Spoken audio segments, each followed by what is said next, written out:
Today we are going to discuss about MCQ for GATE exam, entrance test, government exam, GPSC, UPSC, GE exam, etc. So this is the video number 7 from torsion and helical spring, and all problems that we are going to see in this video are actually from the GATE paper. So welcome to my YouTube channel Mechanical Engineering Management. So let's start. Two helical tensile springs of the same material and also having identical mean coil diameter and weight have wire diameter D and D by 2. The ratio of their stiffness is option 1, 4, 64, 128. So let's consider the helical spring. Here small d is the wire diameter, capital D is the mean coil diameter, and this is the pitch. And you know that delta is the deflection of the helical spring is equal to 64 WR cube N divided by GD raised to 4. So you need to remember this formula for the deflection of helical spring, that is subjected to W load. R is actually radius of coil, N is the number of turns of the helical spring, G is the modulus of rigidity, and D is the wire diameter. So I can say W by delta is equal to GD raised to 4 upon 64 R cube N. And you know that this term is actually constant for that particular spring. W by delta is actually stiffness of the helical spring, and this one is the constant. So I can say C into D raised to 4 by N. Let's say it is equation number 1. Now here it is also given to you the material having identical weight. So I can say here wire weight is same. And you know that weight is equal to density into volume. But here for the same material the density is same. And so that I can say the volume is same for both the cases. And once again volume is equal to area into length of wire. So that I can say once again area into length of wire. So this is the area into length of wire for the case number 1. And similarly for second case, area into length of wire. So pi by 4 will be cancelled from both sides. 2 pi and 2 pi is also cancelled. R1 and R2 is also cancelled because of it is given to you having identical mean coil diameter. And so your remaining term is D1 square into N1 is equal to D2 square into N2. Further simplification, I will get N1 upon N2 is equal to D2 square by D1 square. In case 1, the spring wire diameter is D, and for case 2, wire diameter is D by 2. So if I put over here D by 2 for D2 and D for D1, so it will be 1 by 4. Let's say it is equation number 2. Now from equation number 1, I can say K1 upon K2 is equal to D1 raised to 4 by N1 whole upon D2 raised to 4 by N2. So if you further simplify, then it will be D1 raised to 4 by N1 into N2 upon D2 raised to 4. So put the value of D1 as D, because of D1 is the case number 1 and having diameter D, and D2 is the case number 2 having diameter D by 2. So further simplification of this D raised to 4 upon D by 2 whole raised to 4, and that will be 16. Remaining term as it is N2 upon N1. Further simplification, so 16 as it is, and N2 by N1 from this equation you can say it is 4. So multiplication of these two, that will be 64, and that will be the ratio of the stiffness, and that is our objective. So C is the right answer. Next, maximum shear stress developed on the surface of a solid circular shaft under pure torsion is 240 megapascal. If the shaft diameter is double, then the maximum shear stress developed corresponding to the same torque will be option 120 megapascal, 60 megapascal, 30 megapascal and 15 megapascal. So fundamental equation of the pure twisting is T by J is equal to tau by R is equal to G theta upon L. But I am going to consider the first two terms only. So from this equation, if I simplify, then I will get tau is equal to T by J into R. Let's say it is equation number 1. So from this equation I can say tau 1 upon tau 2 is equal to T1 by J1 into R1 upon T2 by J2 into R2.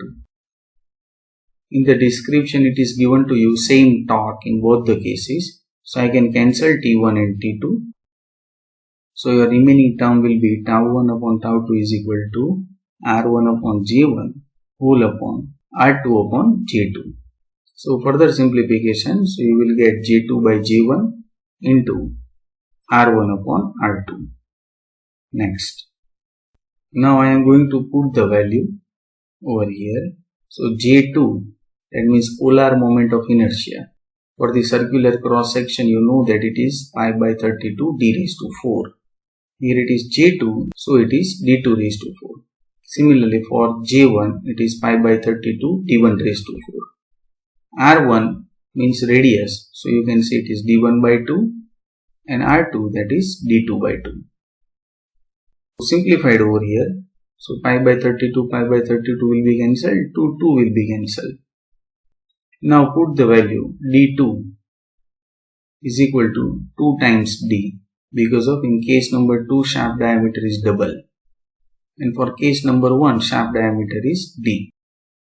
Similarly here d1 is the shaft diameter for case number 1 that is d and for case number 2 it is double that means 2d. So if you simplify then dd will be cancelled and here 2 raised to 4 means 16, d raised to 4 as it is upon d raised to 4 as it is. Now over here it is 1 by 2. So further simplification, so d raised to 4 will be cancelled and so that it will be 8. So this is your tau 1 by tau 2. Now look at the description. First, shaft is under pure torsion and the maximum stress developed is 240 megapascal. I can say tau 1 is equal to 240 upon tau 2 as it is equal to 8. So if you simplify then you will get tau 2 as 30 megapascal. So here C is the right answer. Next, a solid circular shaft of 60 mm diameter transmits a torque of 1600 Newton into meter. The value of maximum shear stress developed is, options are as follows. So you know that fundamental equation for the shaft which is subjected to torque is T is equal to pi by 16 tau d cube and that equation is for the solid circular shaft. So if I put the value of torque as 1600 Newton into meter, here I have converted this value from Newton into meter to Newton into mm and so that it is multiplied by 10 raised to 3. Pi by 16 as it is, tau as it is and diameter is given to you as 60 mm. So here diameter having unit mm so that I have converted this torque from Newton into meter to Newton into mm. So if you simplify then you will get tau is equal to 37.72 Newton per mm square. And you know that 1 Newton per mm square is equal to 1 megapascal. So it will be 37.72 megapascal. So A is the right answer. Next, a torque of 10 Newton into meter is transmitted through a step shaft as shown in the figure. The torsional stiffness of individual sections of length Mn, No and Op are 20 Newton meter per radian 30 Newton meter per radian and 60 Newton meter per radian respectively. What is angular deflection between the ends M and P of the shaft? Figure is given to you. Options are as follows. Torsional stiffness KT is equal to T by theta. You know that stiffness means torque required for unit twist, and that is denoted by KT. So I can say theta is equal to T by KT. Let's say it is equation number 1. And so that I can say theta, that means angular twist for Mn portion, is equal to T by KT, where T is given to you 10 Newton into meter, and KT, that means torsional stiffness for section Mn, is also given to you as 20. So if I put these both values and simplify, then I will get it is 1/2 radian. Similarly, I can find theta for NO, and that is equal to torque is constant 10 by KT for the NO portion is 30 Newton meter per radian. So if you simplify, then you will get 1/3 radian. Similarly, theta for OP section. So once again, T by KT, T is constant 10 and KT means stiffness for the OP portion is 60. Simplified, so you will get 1/6 radian. Now here you can understand these shafts are actually in series, and so that I can say theta for the whole step shaft is equal to summation of this theta for Mn, NO and OP. So simplify, you will get as 1 radian. So here the question is about what is the angular deflection between the ends M and P, means whole step shaft is 1 radian. So B is the right answer. Next, a weighing machine consists of a 2 kg pan resting on spring. In this condition, with the pan resting on the spring, the length of the spring is 200 mm. When a mass of 20 kg is placed on the pan, the length of the spring becomes 100 mm. For the spring, the undeformed length and the spring constant K are, options are as follows. So here two different objectives. One is the undeformed length, that is denoted by L0, and second one is spring constant, that is denoted by K. So consider the spring for the weighing machine. Here initial undeformed length of the spring is say L0. That means the length of the spring is L0 initially, and that is in the form of undeformed length. Let spring is deformed by delta x, and so that you can say the spring force is K delta x. If the deflection is x, then your spring force is Kx. Here it is delta x, so your spring force is K delta x.